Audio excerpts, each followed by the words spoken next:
Hello बच्चे लोग, कैसे हो? सब मस्त। गुड। हेरेडिटी एंड एवोल्यूशन के चैप्टर में हम लोगों ने ऑलरेडी 4 वीडियो कर रखा है। बेसिक बेसिक बातें समझ ली है।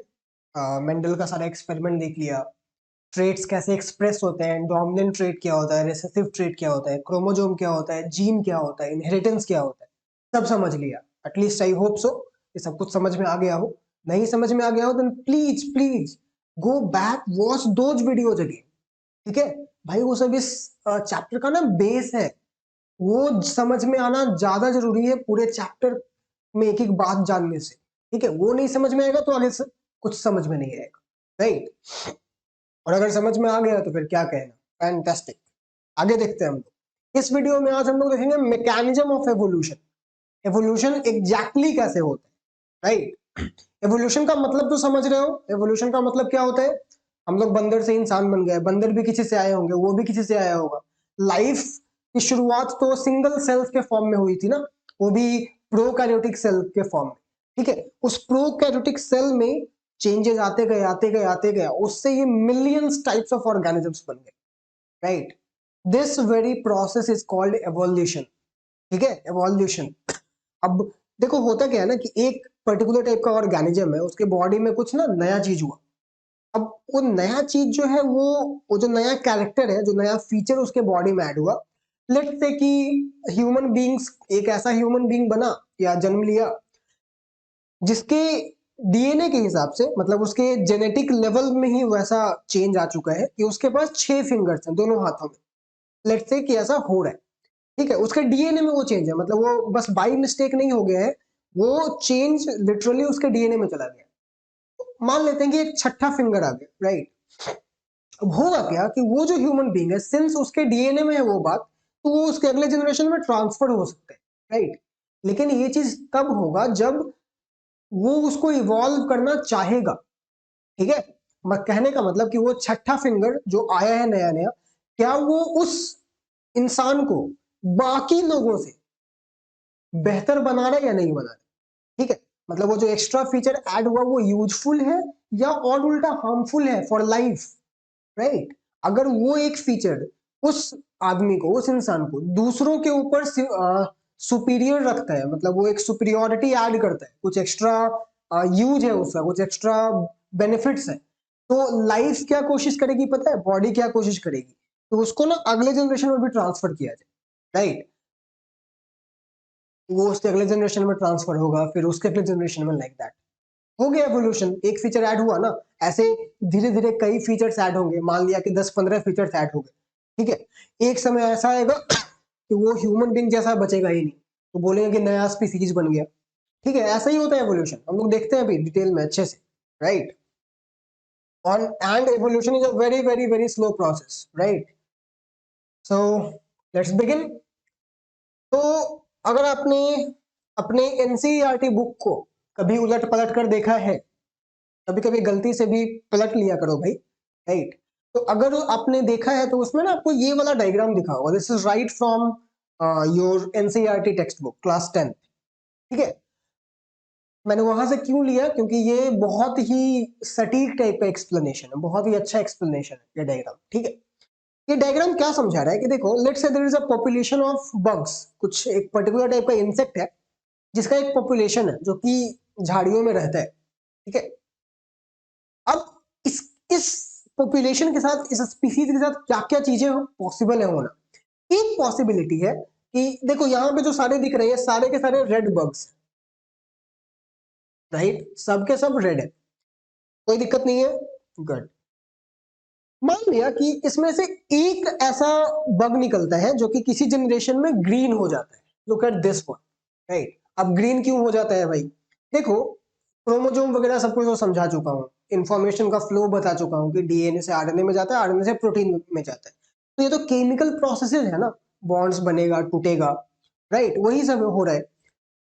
ऐसा एकदम पॉसिबल है ना कि उस इतने सारे प्रोसेसेस हो रहे हैं, इतने सारे सेल्स हैं बॉडी में, कभी एक बार गलती से कुछ डीएनए में कुछ डीएनए का जब कॉपी हो रहा हो तो उस प्रोसेस में एक छोटी सी गलती हो जाए, पॉसिबल है? बिल्कुल पॉसिबल है, राइट। लेकिन एकदम छोटा सा गलती होगा तो उससे कुछ नहीं होगा। गलती कितना होना है, एक जीन को इन्वॉल्व करे इतनी गलती होनी चाहिए। जीन बताया था कि डीएनए का वो हिस्सा जो एक प्रोटीन के लिए रिस्पॉन्सिबल है, राइट। तो मान लिया कि गलती से एक जनरेशन में एक ऐसा मिस कॉपिंग हो गया, केमिकल रिएक्शन जो हो रहा था उसमें एक मिस्टेक हो गया, एक गलती हो गई, और एक जो बग था जिसको होना था रेड वो बन गया ग्रीन। मान लिया कि रेड वाले प्रोटीन की जगह वो फिर ग्रीन वाला प्रोटीन सिंथेसाइज होने लगा बॉडी में और वो ग्रीन बन गया, ठीक है। This is purely by chance, right. ये ऐसा नहीं है कि ये इंटेंडेड था ऐसा होना, नहीं, ये गलती से हो गया, राइट। तो पहले क्या था कि रेड बग्स थे जो कि होंगे झाड़ियों में रहते थे, लेकिन रेड बग्स का पॉपुलेशन पहले ना फूड चेन डिपेंडेंट होगा कि रेड बग्स किसी को खा रहा होगा, लीव्स को, उनको कोई खा रहा होगा, तो एक बैलेंस बना हुआ होगा, राइट। अब क्या होगा कि जैसे ही एक ग्रीन वाला बग आया, इसके पास ना एक एडवांटेज है, एक जेनेटिक एडवांटेज है। वो क्या है कि ये ग्रीन है, ये झाड़ियों में कैमोफ्लाज हो जाएगा। कैमोफ्लाज समझते हैं ना, कैमोफ्लाज, या ये शब्द पहली बार सुन रहे हो? कैमोफ्लाज, कैमोफ्लाज का मतलब अपने आसपास के एनवायरनमेंट से मिक्स हो जाना, अलग से नहीं दिखना। जानवर लोग या तरह तरह के क्रिएचर इसको यूज करते हैं शिकार करने के लिए, शिकार से बचने के लिए, है ना। तो अभी जो ग्रीन वाला बग है ये कैमोफ्लाज कर सकता है खुद को, रेड वाले के मुकाबले उसके पास एक एडवांटेज है। तो प्रॉब्लम क्या है कि जो इसके इन बग्स के जो प्रीडेटर्स हैं जो इन्हें खाते हैं, उनके लिए रेड वाले को चुनना तो थोड़ा आसान है कंपेरेटिवली टू वो द ग्रीन वंस। ग्रीन वाला के पास एक सेफ्टी वाला एडवांटेज हो गया है। तो क्या होगा कि ग्रीन वाले का पॉपुलेशन ना धीरे धीरे बढ़ेगा, रेड वाले का उन पहले के मुकाबले घटेगा, क्योंकि जो क्रोज है या जो भी उनको खाने वाले जो दूसरे इंसेक्ट्स या जो भी है वो रेड वाले को आराम से देख पाएंगे, ग्रीन वाला कैमोफ्लाज हो जाएगा। तो कंपेरेटिवली ग्रीन वाला एक एडवांटेजियस पोजीशन में, लाइफ या नेचर उसको फेवर कर रही है। बात आ रही है समझ में? ये तो रेड वाले के साथ नाइंसाफी हो रहा है ना भाई, उसकी क्या गलती है, लेकिन जो नेचर है वो ग्रीन वाले को फेवर कर रहा है बचने में, सरवाइव करने में, ग्रो करने में, ड्यू टू कैमोफ्लाज।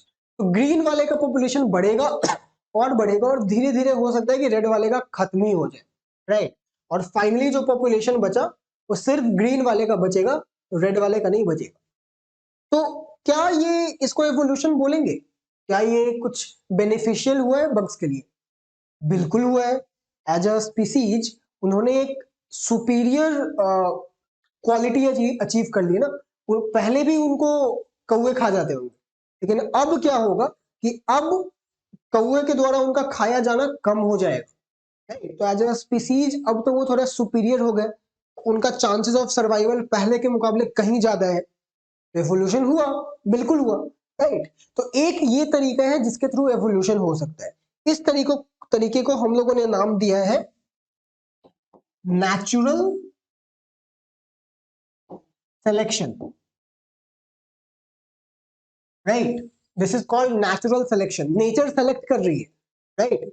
अब यहाँ पे जो क्रो है वो क्या है, वो नेचर का ही एजेंट है, राइट। तो वो रेड वाले को चुन चुन के खा रहा है, तो ग्रीन वाले को एक एडवांटेज मिल रहा है ना।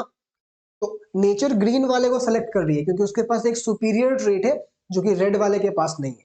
तो हर्बर्ट स्पेंसर बहुत फेमस बायोलॉजिस्ट है, इन एक चार्ल्स डार्विन भी है जिनका नाम, शिट बच ही गया अभी तो, नहीं तो अभी तो आप सबके ज्ञान पर भारी कलंक लग जाता।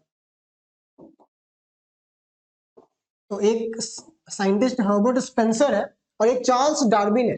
चार्ल्स डार्विन का नाम जल्द ही इस चैप्टर में आगे सुनने को मिलेगा। तो हर्बर्ट स्पेंसर ने एक स्टेटमेंट दिया, एक kind of a rule, survival of the fittest, right, survival of the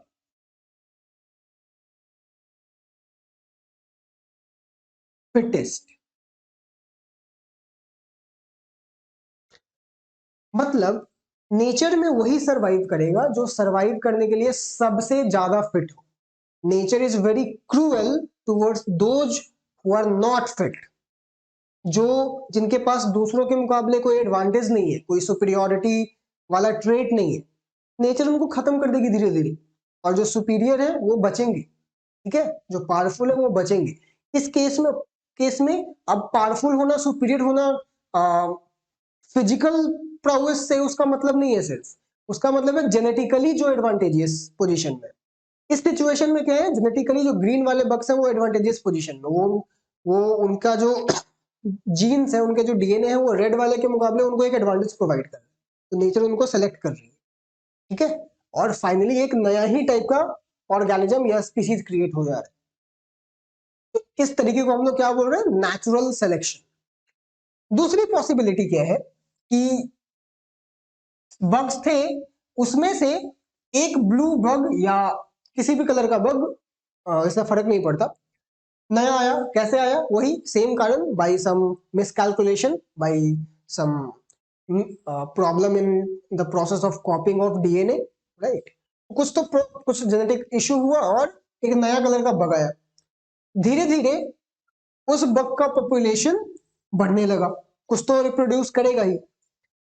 अब हुआ क्या कि एक दिन वो जो झुंड था उस पे एक हाथी का पैर पड़ा, और इत्तेफाक से विथ प्योर कोइंसिडेंस ऐसा हुआ कि सिर्फ रेड वाले मारे गए और ब्लू वाले बच गए, राइट। मतलब जितने भी रेड वाले थे सब खत्म हो गए, प्योरली कोइंसिडेंटल, राइट। मतलब एकदम कंप्लीटली इत्तेफाक से, ठीक है, एकदम इसका कोई लॉजिक नहीं ढूंढना है कि ऐसा ही क्यों, कभी कभी हो जाता है ना।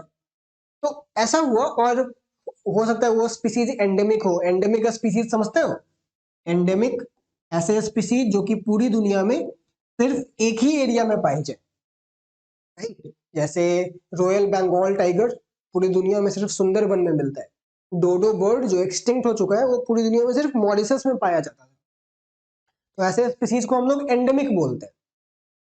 तो अब ये सिर्फ यहीं पाया जाता होगा, ठीक है। अब रॉयल बंगाल टाइगर सिर्फ सुंदरबन में पाया जाता है। मान लिया जाए कल कुछ ऐसा हुआ कि सुंदरबन पूरा का पूरा खत्म हो गया, वहां पे भूकंप आ गया, something happened, it got over, वो जो रॉयल बंगाल टाइगर है उसकी जो स्पीसीज है वो तो खत्म हो गई ना पूरी धरती पर से। सेम सिचुएशन यहाँ भी है, कुछ ऐसा हुआ कि रेड वाले बग ही उसके पैर के नीचे आए। अब ये एलिफेंट फुट को ना मतलब एकदम सीरियसली नहीं लेना है, ये बस एक तरीका है, एक एग्जाम्पल है आपको समझाने का। कुछ ऐसा हुआ कि सारे के सारे रेड बग उसके चपेट में आ गए, राइट। अब मान लिया कि एक रेड बग बचा भी हुआ तो वो क्या ही कर लेगा, सेक्सुअल रिप्रोडक्शन के लिए कम से कम तो 2 पेरेंट्स चाहिए ना, एक मेल या एक फीमेल। एक बच ही गया तो क्या कर लेगा, या 10 बच गया, 10 मेल है या 10 फीमेल है तो क्या ही कर लेगा वो लोग, एक दिन तो खत्म ही हो जाना है, राइट। तो कुछ ऐसा हुआ कि ये खत्म हो गए और सिर्फ ब्लू वाले बच गए, तो भी नया टाइप का बग तो क्रिएट हो गया। इस प्रोसेस को हम लोग बोलते हैं जेनेटिक ड्रिफ्ट।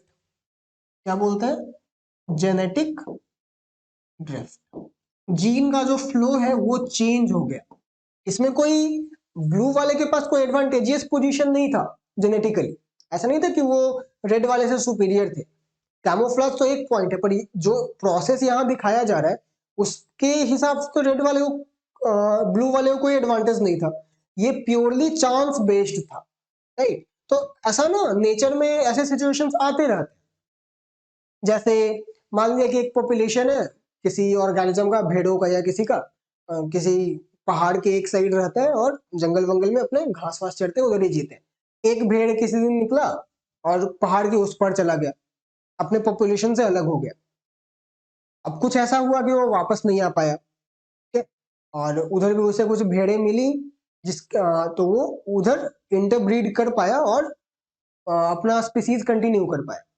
लेकिन हो सकता है ना कि जो पहाड़ के उस पार के जो इन्वायरमेंटल कंडीशंस हो और जो इस पार का जो इन्वायरमेंटल कंडीशन हो दोनों अलग अलग हो, तो उधर जो जीन का फ्लो होगा, उधर जो रिप्रोडक्शन होगा, उसमें जो ऑफस्प्रिंग्स आएंगे उनमें कुछ तो अलग होगा ही जो इस पार वाले हैं उनके मुकाबले। हो सकता है वो चेंजेस बहुत धीरे धीरे आए, बहुत समय लगे उनको अपेरेंट होने में, लेकिन आएंगे ना। तो उससे भी धीरे धीरे एक समय आएगा कि एक नया टाइप का स्पीसीज ही बन जाएगा, राइट। एवोल्यूशन तो हो रहा है ऐसे भी। तो ये एकदम प्योरली चांस बेस्ड है, इसका कोई लॉजिक नहीं ढूंढा कि ऐसा क्यों हो गया। और ऐसे हमारे नेचर में एग्जाम्पल्स भरे पड़े। चार्ल्स डार्विन के बारे में जब बताऊंगा तो उसमें वो एक आइलैंड पे गए थे, गैलापागोस आइलैंड, ठीक है। तो उनको ना तीन बहुत सारे आइलैंड्स थे वहां पे आसपास में, और उनको हर आइलैंड पे जो बर्ड्स दिखे ना काफी सिमिलर थे, बट हर बर्ड के पास ना एक यूनिक सा फीचर उनको दिखा जो कि हर आइलैंड के बर्ड में अलग था। तो उनको क्या लगा कि हो सकता है कि बहुत पहले एक ही आइलैंड होगा, उसपे बर्ड्स होंगे बहुत सारे, वो आइलैंड टूट गया होगा किसी कारणवश, राइट, और सारे छोटे छोटे टुकड़े उसके अलग हो गए होंगे, इसके कारण बर्ड्स भी अलग हो गए होंगे, है ना।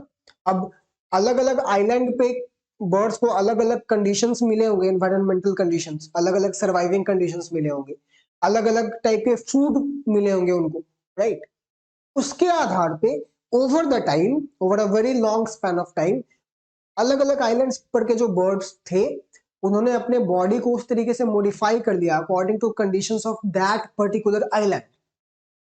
तो इसमें तो ऐसा नहीं है ना कि उनके पास कोई एडवांटेज या डिसएडवांटेज है, ये तो आइलैंड टूट गया वो अलग हो गए, so that is genetic drift, ठीक है। तीसरी पॉसिबिलिटी क्या है कि बग था, हो सकता है कि उस जिस एरिया में वो रहते हैं या रहते थे उस एरिया में कुछ सूखा पड़ गया या कुछ हो गया, इन्हें फूड की कमी हो गई, या जिन झाड़ियों में रहते थे उसमें कुछ दूसरा टाइप का कीड़ा आ गया, या बकरियों का पॉपुलेशन बढ़ गया, कि कहने का मतलब इनको जो फूड मिल रहा था वो कम हो गया। अब इनका फूड कम गया तो उनका मांस भी घटेगा, राइट। अब जब इनका मांस घटेगा तो क्या इनके बच्चे आएंगे उनका भी मांस कम रहेगा, जब वो जन्म लेंगे तब शायद ना रहे, लेकिन अगर उन्हें भी फूड कम मिलेगा तो वो ग्रो तो नहीं कर पाएंगे पूरी तरीके से, है ना।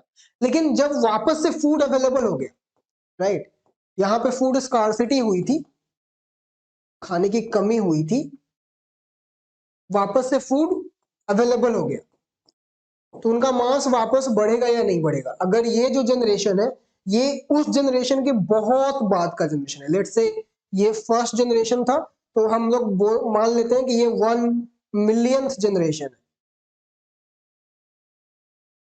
क्या जो 1 मिलियंथ जनरेशन है उसका मास वापस नॉर्मल हो जाएगा या कम ही रह जाएगा, ये एक सवाल है। इसके लिए कुछ टर्म हम यूज नहीं करते हम लोग, सो डोंट एक्सपेक्ट कि इसको नेचुरल सिलेक्शन बोला था, इसको जेनेटिक ड्रिफ्ट बोलेंगे, तो इसमें भी कुछ आएगा खतरनाक, कुछ नहीं आने वाला है। तो हो क्या रहा है कि इनका सवाल ये है कि मास वापस नॉर्मल होगा या नहीं। इसका जवाब ऐसे सीधे दिया नहीं जा सकता, राइट। ये डिपेंड करता है कि ये जो मास में जो डिक्रीज आया है ये चेंज उनके जेनेटिक लेवल पे हुआ है, मतलब उनके डीएनए में इंटीग्रेट हो गया है। डीएनए में अगर इंटीग्रेट हो चुका है, क्योंकि 1 मिलियन जनरेशन बहुत बहुत लंबा टाइम होता है, तो हो सकता है कि अ, वो चेंज उनके डीएनए तक पहुंच गई और डीएनए में ही वैसा हो गया कि बॉडी साइज कम ही रहे।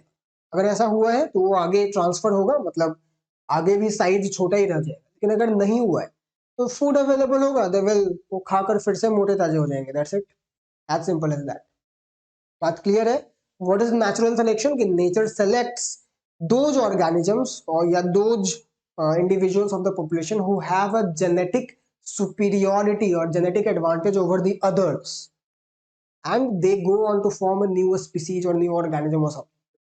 जेनेटिक ड्रिफ्ट क्या है कि for some chance based reason gene का फ्लो चेंज हो गया, एक पर्टिकुलर जीन की टाइप के जीन की क्वांटिटी बढ़ गई, एक पर्टिकुलर टाइप की घट गई, राइट, इस किसी भी कारण से, तो उसको हम लोग बोलते हैं जेनेटिक ड्रिफ्ट। और फाइनली ये हम लोग inherited traits and acquired traits, दो टाइप के ट्रेट्स आगे पढ़ने वाले हैं, इसी वीडियो में पढ़ेंगे, ठीक है। उसमें ये चीज बेहतर समझ में आगे बढ़ा जाए। I hope you don't have any problem in natural selection and genetic drift. Good, चलो आगे बढ़ते हैं। हम्म तो व्हाट इज स्पेशिएशन? अभी हम लोगों ने देखा कि इतना सारा चीज हुआ, एवोल्यूशन हुआ, नए फीचर्स आए। तो नए फीचर, स्पीसीज समझते हो? Species, what is species?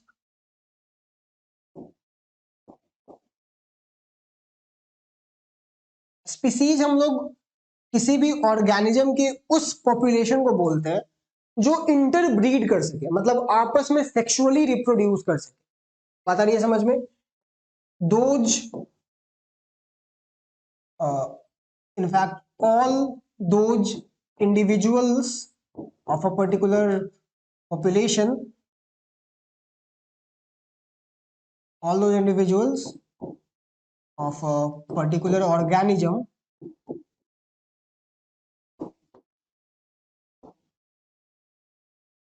who can interbreed या sexually reproduce among themselves or sexually reproduce among themselves। इतना ही नहीं, to produce fertile offsprings। ठीक है, मतलब उतने इंडिविजुअल्स, उतने प्लांट्स, एनिमल्स या जो भी है पॉपुलेशन के, उतने सारे क्रिएचर्स जो कि आपस में सेक्सुअली रिप्रोड्यूस कर सकते हैं सक्सेसफुली। सक्सेसफुली का मतलब कि उनके जो ऑफस्प्रिंग्स आएंगे, उनके जो बच्चे आएंगे, वो भी फर्टाइल हो, मतलब उनके पास भी वो वाली एबिलिटी हो। उतने को ही हम लोग एक सिंगल स्पीसीज बोलेंगे। अब डॉग्स तो बहुत सारे होते हैं ना, जर्मन शेफर्ड और भी जो भी होता है, राइट। मुझे इतनी जानकारी नहीं है इन चीजों के बारे में, बट जो भी है, जर्मन शेफर्ड है, फिर एक वोडाफोन वाला कुत्ता, if you know what is that, right. हमारे जनरेशन में जब हम छोटे थे तो वोडाफोन का एक ऐड आता था, उसमें एक, उसको पग बोलते हैं शायद, उस पर्टिकुलर टाइप के कुत्ते, राइट। कहने का मतलब ये जो भी अलग अलग टाइप के डॉग्स हैं, ये सब है एक ही स्पीसीज के dogs. Dog is a species, लेकिन इन ये अलग अलग वैरायटी के हैं। ये सब आपस में इंटरब्रीड कर सकते हैं, राइट। लेकिन अब एक डॉग है, एक कैट है, दोनों अलग अलग स्पीसीज इनफैक्ट अलग अलग फैमिली का भी है। They can't interbreed. अगर डॉग के स्पर्म को कैट के ओवम से फ्यूज करवाओगे, फ्यूज ही नहीं होगा, राइट। तो हम लोग उतने ही ऑर्गेनिज्म को एक स्पीसीज बोलेंगे जो आपस में इंटरब्रीड कर सके या सेक्सुअली रिप्रोड्यूस कर सके। ठीक है, तो दैट इज स्पीसीज। और एक नए स्पीसीज के फॉर्मेशन को ही स्पीसिएशन बोलते हैं। ठीक है, दैट इज, उसमें कुछ रॉकेट साइंस नहीं है। एक नया formation of a new species, process of formation of a new species, that is called speciation, right. Speciation is as simple as that. एक नए स्पीसीज का फॉर्मेशन। नया स्पीसीज का फॉर्मेशन कैसे होगा, उसी के तरीके तो अभी हम लोगों ने जस्ट देखे, जेनेटिक ड्रिफ्ट, नेचुरल सिलेक्शन, ये सब स्पीसिएशन का ही तरीका है। वो सब एक दो मेथड्स हैं जिसके थ्रू नए स्पीसीज क्रिएट हो सकते हैं। अब जैसे सॉरी, जैसे जो ग्रीन वाले बग्स थे, वो एक नया स्पीसीज टाइप का बन रहा है ना। मान लो कि उनके डीएनए में चेंज होते होते ऐसा चेंज हो गया है कि अब वो अब उनको अगर रेड वाला बग कहीं से मिल भी गया, कहीं दूर से आया हुआ, तो उनके साथ वो रिप्रोड्यूस नहीं कर पा रहे। अगर मान लो ऐसा हो पा रहा है, तो रेड वाले के साथ अगर वो इंटरब्रीड नहीं कर पा रहे, तो रेड वाला अब एक अलग स्पीसीज हो गया है, ग्रीन वाला एक अलग स्पीसीज हो गया है। ठीक है, तो स्पीसीज क्रिएट हुआ है ना, इसी प्रोसेस को बोलते हैं स्पीसिएशन। जेनेटिक ड्रिफ्ट में क्या देखा कि सारे के सारे रेड वाले खत्म हो गए थे उस पॉपुलेशन के, तो रेड वाले खत्म हो गए, तो अब जो भी बचेंगे ब्लू ही वाले बचेंगे। सेम सिचुएशन है। अगर इसको अब कहीं से एक रेड वाला मिला, जो कि हो सकता है किसी और जंगल में रहता होगा, एंडेमिक नहीं है मान लो ये स्पीसीज, वो अगर आया and they are not able to reproduce among themselves, जबकि ये ब्लू वाले आए हैं out of those red bugs, है ना, उन्हीं के डीएनए में चेंज होकर ना ब्लू वाले आए। लेकिन अगर अब ये रेड वाले से इंटरब्रीड नहीं कर पा रहे, तो एक नया स्पीसीज बन चुका है, और इसी प्रोसेस को हम लोग स्पीसिएशन बोलते हैं। ठीक है, तो जैसे ही एक नया स्पीसीज बन गया, एक ऐसा इंडिविजुअल निकल गया जो कि बाकियों से इंटरब्रीड नहीं कर पाएंगे, बोलेंगे एक नया स्पीसीज क्रिएट हुआ है। The process is called speciation. बात क्लियर हुई, इसमें और कुछ नहीं। चल आगे बढ़ते हैं। Acquired and inherited traits. देखो ट्रेट्स ना दो टाइप के होते हैं। ट्रेट्स का मतलब क्या, कोई भी बॉडी का कोई भी फीचर, कोई कैरेक्टर जो कि हमारे बॉडी के बारे में कुछ भी बता सके, राइट। जैसे कुछ ट्रेड्स हैं, जैसे हेयर का कलर, बाल का कलर, मेरे पास तो अभी उतना नहीं है पर जितना भी है ये एक ट्रेट है। हम लोग का ब्लैक होता है, ब्लॉन्ड्स का एक पर्टिकुलर कलर होता है, किसी का ब्राउन होता है, ठीक है, तो ये एक ट्रेट हुआ। हमारे प्यूपिल का कलर, हमारा ब्लैक है, किसी किसी का सुनते होगे ब्लू है, किसी का सुनते होगे ग्रीन है, ऐश्वर्या राय का प्यूपिल ग्रीन है शायद, या जो भी है ब्राउन है, राइट। ये एक ट्रेट है। ये ear lobe, look at this ear lobe, ये किसी किसी का ना ये लोब अलग होता है, अटैच नहीं होता है, जैसे मेरा अलग है, राइट, दिख रहा है ना, दिस इज सेपरेटेड। किसी किसी का आपको ना ये एकदम अटैच्ड मिलेगा लाइक दिस, ये भी एक ट्रेट है। तो ये सब ना ट्रेट्स हैं, ये सब अलग अलग कैरेक्टर्स हैं। अब उस कैरेक्टर में अलग अलग पॉसिबिलिटी है। हाइट, कोई टॉल होगा, शॉर्ट होगा, तो हाइट एक ट्रेट है, एक कैरेक्टर है। अब उसमें पॉसिबिलिटीज है कि शॉर्ट हो सकता है, टॉल हो सकता है शॉर्ट और टॉल के बीच में बहुत सारे लेवल्स हो, राइट। तो अब जो ट्रेट्स है ना उनको हम लोगों ने दो टाइप का मान रखा है, एक तो डोमिनेंट और रिसेसिव थे ही, वो तो बात अलग है। ऐसे एक अलग बेसिस पे हम लोगों ने बनाया है acquired trait and inherited traits. Inherited traits वो होते हैं, they are those traits which can be transferred from parents to offsprings, right, from parents to offsprings, right। जबकि acquired traits वो होते हैं which are not या can not be transferred between generations, यानी कि पेरेंट्स और ऑफस्प्रिंग में ही, and are obtained over lifetime। जैसे कुछ कुछ बीमारियां होती हैं जो कंजेनाइटल होती है, जेनेटिक होती है, मतलब वो जन्म से ही रहेंगे, उनका कोई इलाज नहीं है। जैसे कलर ब्लाइंडनेस, कलर ब्लाइंडनेस हालांकि उसके उसे बीमारी बोलना सही नहीं है, बट वो एक टाइप का सिंड्रोम ही है जो कि सब में नहीं पाया जाता। जिनमें पाया जाता है उनमें कंजेनाइटल होता है। कंजेनाइटल, ये शब्द सुने हैं पहले कभी? कंजेनाइटल, कंजेनाइटल का मतलब होता है बाई बर्थ, जन्म से ही, ठीक है। तो वो जेनेटिक डिफेक्ट है, वो जन्म से ही है उसमें।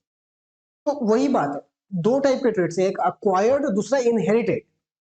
इनहेरिटेड ट्रेट्स वो है जो कि पेरेंट्स से ऑफस्प्रिंग में ट्रांसफर हो सकते हैं।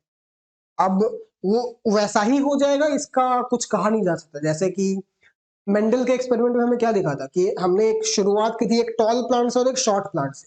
वो टॉल जीनोटिपिकली भी टॉल था और फिनोटिपिकली भी टॉल था, मतलब कैपिटल टी था, और शॉर्ट वाले का स्मॉल टी, उसमें तो और कोई पॉसिबिलिटी ही नहीं है। लेकिन जो F1 जनरेशन मिले तो सबका सब टॉल मिला था, राइट। तो ऐसा थोड़ा है कि जो शॉर्ट वाला जो ट्रेट था वो खत्म तो नहीं हो गया, वो हमें वापस देखने को मिला F2 में, F1 में गायब हो गया। तो कहने का मतलब कि जो ट्रेट्स है वो ट्रांसफर हो रहे हैं, लेकिन हो सकता है किसी एक जनरेशन में छुपे हुए रह जाए, अगले जनरेशन में वो वापस आ जाए, है ना। तो ऐसे ट्रेट्स को हम लोग इनहेरिटेड ट्रेट्स बोलते हैं। ये वही ट्रेट्स होंगे जो कि जेनेटिक है, मतलब जो डीएनए में ही वैसा फीचर का कोडिंग किया हुआ है कि ऐसा ही होना है, तो वो वाला जो ट्रेट होगा वो ट्रांसफर हो ही जाएगा। अक्वायर्ड ट्रेट क्या है? अक्वायर्ड है ना, ये बाहर से अक्वायर किया गया है, तो ये जन्म से नहीं रहेगा और ये ट्रांसफर भी नहीं होगा। सॉरी, अक्वायर्ड ट्रेट उसको बोलते हैं जो आप over the time in your life gather कर ले। फॉर एग्जाम्पल योर वेट, मास, आप मस्त अच्छे अच्छा खाए पिए हो तो हो जाएगा, आप तंदुरुस्त हो जाओगे, कम खाना मिलेगा कम होगा। तो ऐसा थोड़ा है कि जो अगला जनरेशन आएगा आपका वो भी वैसा ही आएगा। एक मोटे आदमी का या अम, एक पतले आदमी का जो बच्चा हो वो भी उन्हीं की तरह हो, ऐसा जरूरी तो नहीं है ना। तो ये एक अक्वायर्ड ट्रेट हो गया, ये इनहेरिटेड ट्रेट नहीं है ना, जो आप अपने लाइफ टाइम में, जीवन में गैदर कर रहे हो। अब स्किन का कलर, स्किन कलर ये नॉर्मली है जेनेटिक ही, ठीक है। लेकिन स्किन का कलर क्यों होता है? क्योंकि स्किन में एक पिगमेंट पाया जाता है मेलेनिन, अगर उसको पिगमेंट ज्यादा हो, बहुत ज्यादा, तो स्किन उतना ही डार्क होता है। कम होगा तो स्किन उतना ही कम डार्क होगा। तो रशियंस हो गए, या जहां पे सनलाइट जहां जिस एरिया में बहुत कम है उस एरिया में अल्बाइनो स्किन पाया जाता है, मतलब एकदम जीरो पिगमेंटेशन टाइप का। इक्वेटर के जितना नजदीक जाओगे अर्थ पर, पिगमेंटेशन बढ़ेगा, स्किन डार्क होता जाएगा, इसीलिए अफ्रीका में लोग डार्क होते हैं। इंडिया में ही देख लो ना, जम्मू कश्मीर के लोग को कंपेयर करो तमिलनाडु केरला के लोगों से, तमिलनाडु केरला में स्किन बहुत ज्यादा डार्क हो जाता है कंपेयर टू जम्मू कश्मीर। क्यों? क्योंकि सनलाइट की इंटेंसिटी बढ़ रही है।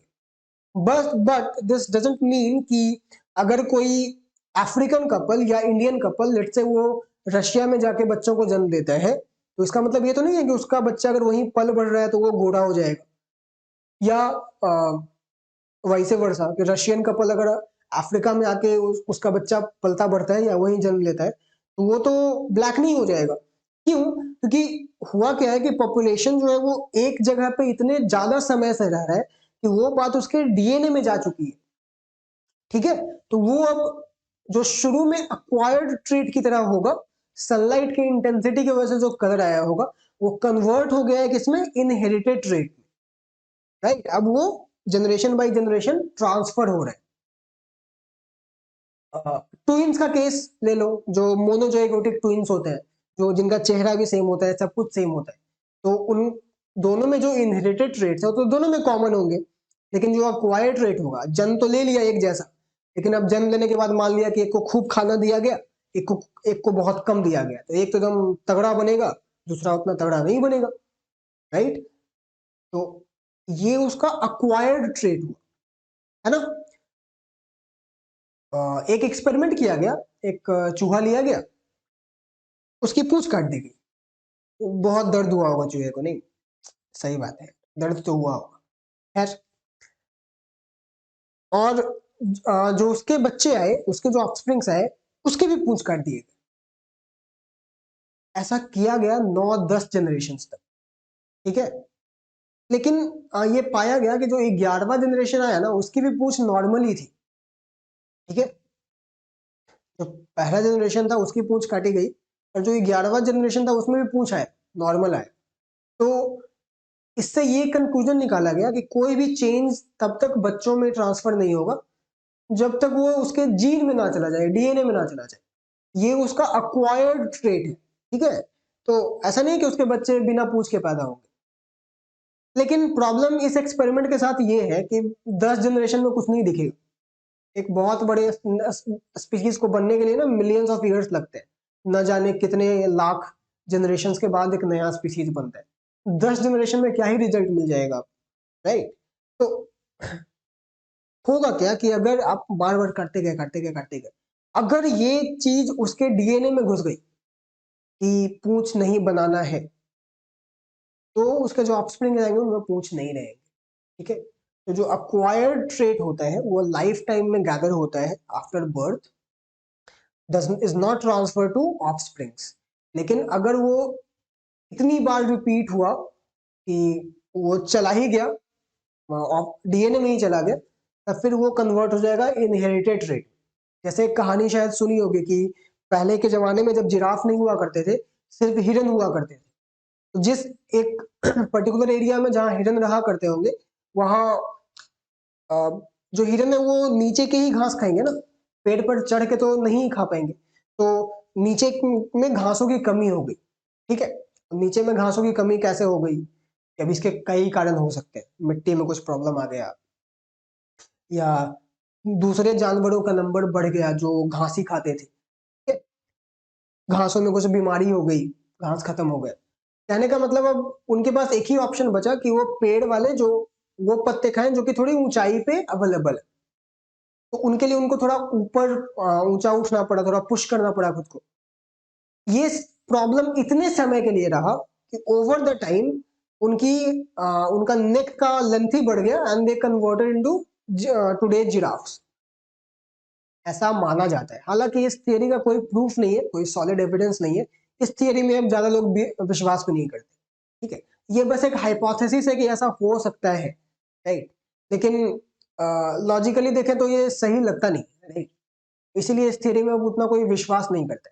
बट ये एक एक तरीका हो सकता है कि कैसे एक अक्वायर्ड ट्रेट, वो जो हाइट में जो नेक का जो लेंथ बढ़ रहा था वो अक्वायर्ड ट्रेट था, ठीक है, वो कन्वर्ट हो गया इनहेरिटेड ट्रेट में, वो परमानेंट ही हो गया। अब जिराफ के बच्चे होंगे तो वो लंबे गर्दन के ही साथ पैदा होंगे, हिरन तो पैदा होगा नहीं, क्यों? क्योंकि वो एक नया स्पीसीज ही बन चुका है, स्पेशिएशन हो चुका है, राइट? क्लियर है बात? तो that is the difference between acquired trait and inherited trait. I hope कि सारी चीजें समझ में आ गई हो। अगले वीडियो में हम लोग एवोल्यूशन को थोड़ा और डिटेल में समझेंगे, समझने की कोशिश करेंगे, चार्ल्स डार्विन ने क्या क्या किया, कैसे किया, हम लोग समझेंगे, ठीक है? Please like, share, subscribe and comment please, if you think we deserve this then please। चलो मन लगा के पढ़ो, best of luck for your board exams, अगर आपका है तो, नहीं है कभी तो होगा, उसी के लिए बेस्ट ऑफ लक, राइट? एकदम अच्छा से पढ़ो, एग्जाम में फोड़ दो। Bye bye.